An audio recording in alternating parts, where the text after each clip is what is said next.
Federal prosecutors are dropping charges against the parent company of Russia's infamous troll farm, saying that pursuing the case isn't worth the risk of disclosing classified secrets to the Russian intelligence-linked firm.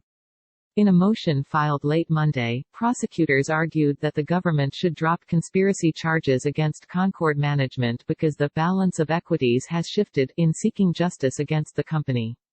Concord Management, owned by a former catering entrepreneur who grew close to Russian President Vladimir Putin, is the parent company of the Internet Research Agency, the St. Petersburg-based troll farm responsible for cranking out thousands of Facebook posts, advertisements, and tweets aimed at tipping the balance of the 2016 election in President Trump's favor on behalf of the Russian government.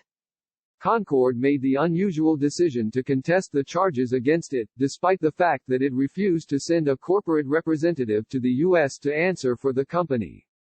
Throughout the trial, the company refused to comply with subpoenas for documents and its attorneys at times appeared to mock the proceedings, earning a rebuke from Judge Dabney Friedrich for one profanity-laced filing. More concerning for prosecutors is the fact that information shared with Concord during the course of discovery proceeded to show up in Russian troll posts mocking the Mueller investigation. A recent ruling by Judge Friedrich over the use of classified information could expose additional details about law enforcement's tools and techniques for investigating malign foreign influence, among other crimes, potentially undermining their effectiveness. In short, a trial which could risk the exposure of classified information to a Russian intelligence-linked company, with no presence in the United States and no exposure to meaningful punishment in the event of a conviction, promotes neither the interests of justice nor the nation's security, the government concluded. The withdrawal of charges against Concord hasn't put an end to the Justice Department's criminal case against the Russian trolls who interfered in the 2016 election. 13 Russian employees of Concord Management, working for the Internet Research Agency, were charged variously with conspiracy to defraud the U.S., conspiracy to commit wire fraud and bank fraud, and identity theft under the same indictment, and those charges still stand. Prosecutors also charged IRA's top accountant, Elena Kushainova, on conspiracy charges for her role in the 2016 meddling in a separate complaint filed in 2018. Concord Management and its owner, Yevgeny Prigozhin, also remain sanctioned under a number of executive orders. But it remains unlikely that Concord or any of its employees will see the inside of a courtroom absent a decision to travel to a country that has an extradition agreement with the U.S. Sergei Pavlovich Polozov, an employee of the IRA charged alongside its parent company, Concord Management, has given taunting interviews to news outlets in the West where he alternately denies, downplays, or makes light of his association with the IRA and claims that the charges against him haven't changed much in his life beyond travel plans. The United States will continue its efforts to apprehend the individual defendants and bring them before this court to face the pending charges, prosecutors vowed at the end of their Monday filing.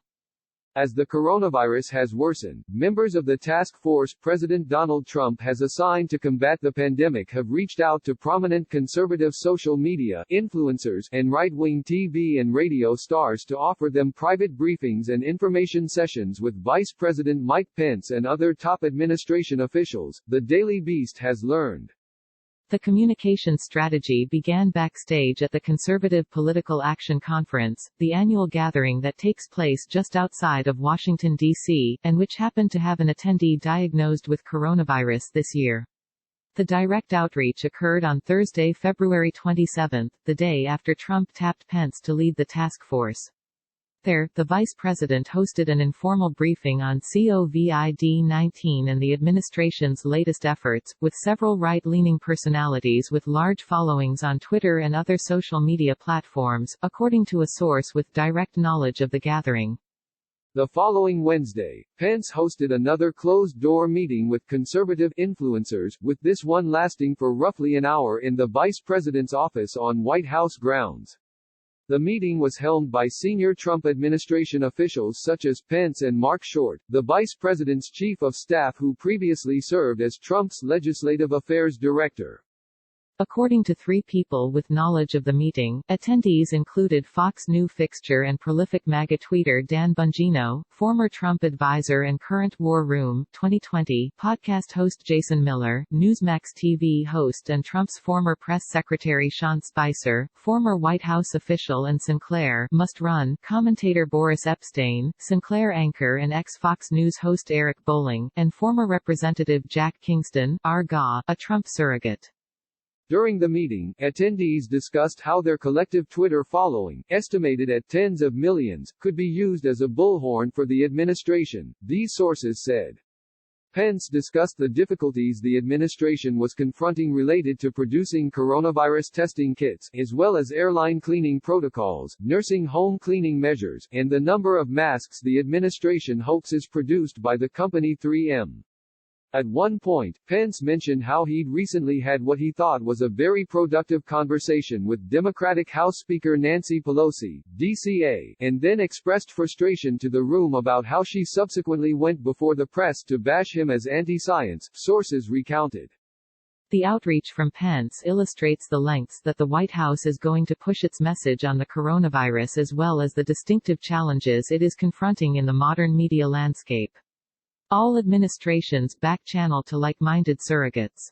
But with respect to the pandemic, conservative media has been a hotbed for skepticism about the virus and its lethality. The TV-ready allies and social media influencers the Trump administration convene have mostly not gone off the deep end of conspiracy theory. Instead, these surrogates have generally towed the line, singing the praises of the president and lashing out at his media critics. On the podcast he co-hosts with Trump's former White House chief strategist Steve Bannon, Miller likened Trump to a wartime president, in a time when the American way of life is under attack from this foreign virus. Epshteyn, for his part, has accused CNN of continuing to do everything possible to attack at real Donald Trump and cause panic. Bongino has focused his commentary on coronavirus on China and the government's response and transparency. On a recent Fox News segment with Sean Hannity, he accused Geraldo Rivera, who was criticizing White House senior advisor Stephen Miller and describing a relative panicking over the president's Oval Office speech, of propagating Chinese propaganda. The Wuhan virus is a foreign virus, Bongino said. Blaming it on Stephen Miller is outrageously stupid. Senior Trump officials, including Secretary of State Mike Pompeo, have made a point of trying to rebrand the illness as the Wuhan virus or Wuhan coronavirus as frequently as possible. The effusive praise for Trump has become intrinsic to the administration's communication strategy in recent weeks, even when Trump has clearly fumbled. For weeks the Trump administration's coronavirus task force has struggled to maintain continuity in messaging, with different departments seemingly operating off of different scripts and with different ideas about how to disseminate information to the public. Part of that tension is internal, with a White House and a president having been desperate to calm the markets at a time when state governments are calling for help amid rising death tolls. Through it all, the Vice President's office, and communications teams on the task force, have tried to minimize the noise, calm Americans, and relentlessly lauded the president's response to the outbreak in the U.S. The efforts to loop in conservative influencers has been seen as a way to maneuver beyond the regular briefings to the White House press corps and reach a different and more sympathetic media cohort. Reached for comment on Monday, Short said that, from the start, the vice president has said that he wants to get as much information out to the American people as possible. There are a lot of different channels of communication. It's not just press briefings every day, it's not just TV interviews. There's a whole lot of different streams of information. And one of those is surrogates. Short said that his office had asked White House communications official Julia Hahn to put this meeting together for us.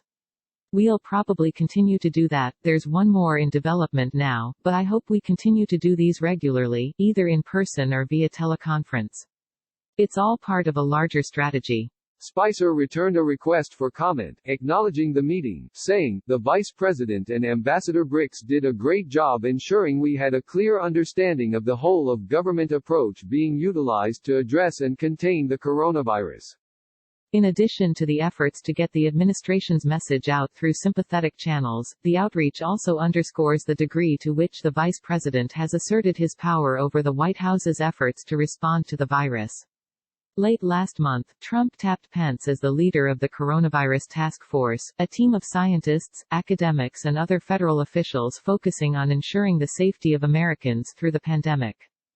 Two officials inside the White House told the Daily Beast that Trump appointed the vice president to the position as a way to streamline communications and messaging to the American public on what the administration was doing to contain and prevent the spreading virus. But in the first few days of the transition, the move seemed to cause more problems internally than was expected. Up until his appointment, Health and Human Services Director Alex Azar had led the coronavirus effort. And even after Pence stepped into the leadership role, Azar was claiming top authority. "I'm still chairman of the task force," he told reporters. Meanwhile, officials on the task force disagreed on what kind of information to relay to the public and at what speed.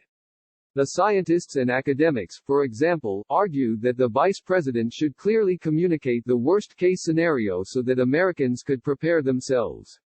But other members of the task force pushed back against that idea, saying it would cause panic and spook the markets.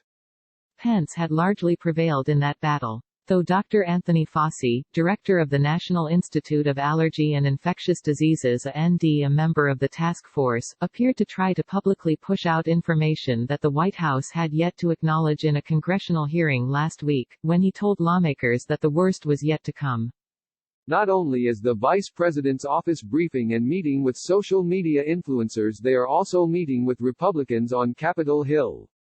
Two officials told the Daily Beast Monday that staffers from Pence's office had spoken with communications officers in GOP offices, providing information about the spread of the virus and the administration's efforts to adjust to the changing demands. In an effort to promote the government's handling of the coronavirus pandemic, officials inside the building are sending emails to reporters and others highlighting the work. In one email sent the night of Trump's Oval Address, titled "What They Are Saying," Pence's office sent out a list of tweets from lawmakers, officials and media, including from Arkansas Attorney General Leslie Rutledge, Representative Mark Green (RTN), and Representative Mark Walker (RL), and Dr. Mark Siegel, a Fox News guest. Representative Green posted a tweet with a video of himself on Fox News. President at Real Donald Trump has taken bold action to prevent the transmission of #coronavirus despite constant politicization from the left. This blame game has to stop. Thanks for having me on to discuss this morning at Heather Childers at Fox Friends First.